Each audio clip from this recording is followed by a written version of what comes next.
How algorithm reinforce media imperialism. What is media imperialism? Definition: media imperialism refers to the domination of the global communication by the powerful countries such as US, Western countries through content, infrastructure, and economic dominance.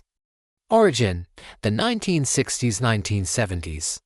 The Western hegemony was criticized as an alternative to modernization theory. It encourages homogenization of culture, undercutting local cultures, and strengthening global inequalities. What is algorithm? An algorithm is a set of rules computers use to solve problems or make calculations. It tracks your online activity, like search history and browsing habits, to collect data. This data helps tailor content on social media or other platforms, showing you similar or related stuff to keep you engaged.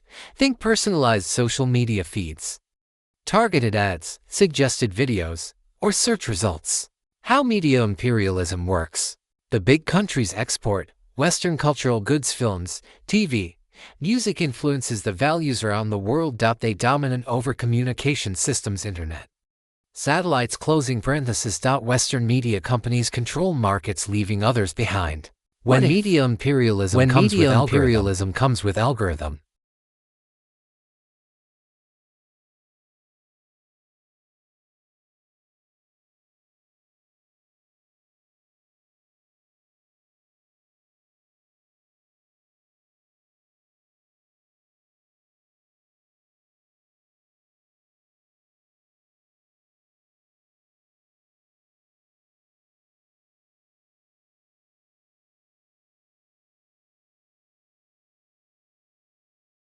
Big Tech, e.g. Meta, Google, control the digital content, data, and AI, which would cause algorithmic colonialism, that extracting personal data, becoming Western, marginalizing non-Western opinions, which leads to cultural homogenization. Also, algorithm would intensify divisive ideologies by prioritizing hot takes, which trim diversity tremendously. Consequently, cultural death, fake news, inequality would be worsened.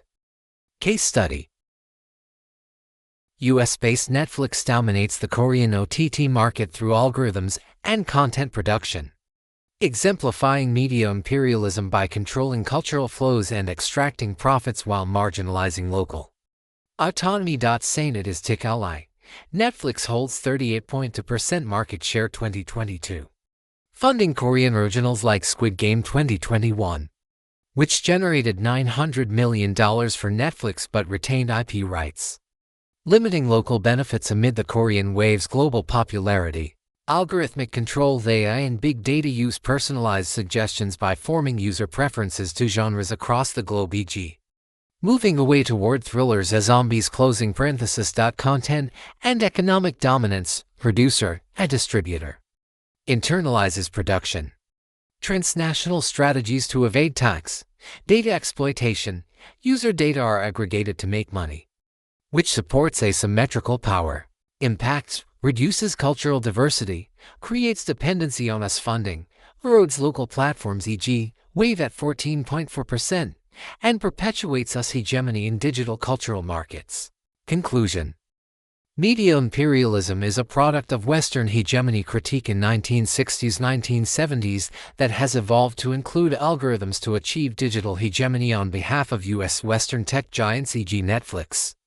Meta: algorithms facilitate content preference, data mining, and polarization, spreading cultural homogenization and economic domination throughout the world. The effects are cultural erosion, inequality, and fake news. The case studies such as Netflix in South Korea show profit retention, dependency, and less local diversity. Evolution takes the power over the state and transfers it to corporate AI power after the 2000s, calling on alternatives to equity which are led by the user. Then what should we do? Pay more attention to the algorithmic biases, as well as media imperialism, by diversifying source of reading and information to identify manipulated content, and hence avoid the impacts of echo chamber.